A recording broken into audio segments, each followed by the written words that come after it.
धनंजय कुमार की ओर से फिर से स्वागत है। बुद्धिमान बच्चों का पालन पोषण।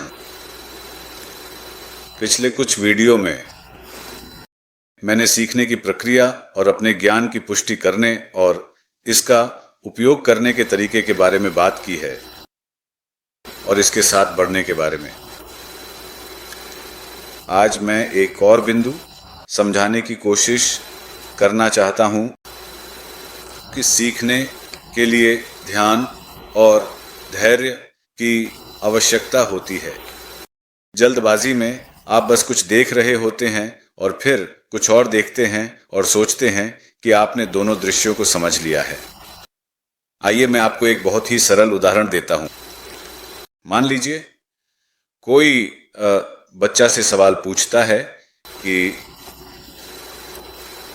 दो गुच्छे केले हैं। फिर आप एक और जोड़ते हैं, तो अब आपके पास कितने केले हैं? अब ध्यान न देने वाला बच्चा कहेगा, ठीक है, उसने कहा 2 केले और फिर 1 केला, तो कुल मिलाकर 3 केले हैं। उसने ध्यान नहीं दिया कि चर्चा थी केले के गुच्छे। यह बहुत महत्वपूर्ण है। फिर 2 केले के गुच्छे और 1 और केला का गुच्छा 3 केले नहीं हैं, यह 3 केले के गुच्छे हैं और हमें अभी भी नहीं पता कि कुल कितने केले हैं। तो अब अगले चरण में आपने थोड़ा ध्यान दिया और आपने देखा कि यह केले की संख्या नहीं है, ये केले के गुच्छे हैं। ठीक है, तो आपके पास 3 केले के गुच्छे हैं और फिर अगर शिक्षक आपसे पूछे कितने केले? खैर, इसका एक तरीका जवाब देने का है, मुझे नहीं पता। दूसरा तरीका है सोचे। ठीक है, 3 केले के गुच्छे 3 से अधिक होने चाहिए, यह बहुत स्पष्ट है। और गुच्छे का मतलब कम से कम 2, क्योंकि 1 केला गुच्छा नहीं होता, ये 2 या अधिक होना चाहिए, तो कम से कम 2 केले प्रति गुच्छा। तो आपके पास 3 गुच्छे हैं, तो आपके पास कम से कम 6। ठीक है, तो आप प्रगति कर रहे हैं।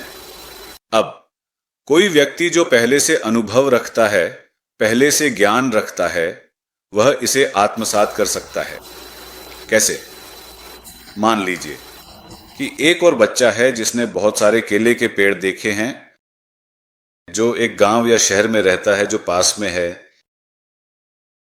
एक केले के बागान के।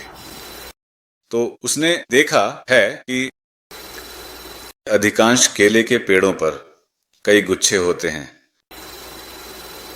और वहां आप जानते हैं एक पंक्ति में 8 या 10 या 15 केले होते हैं।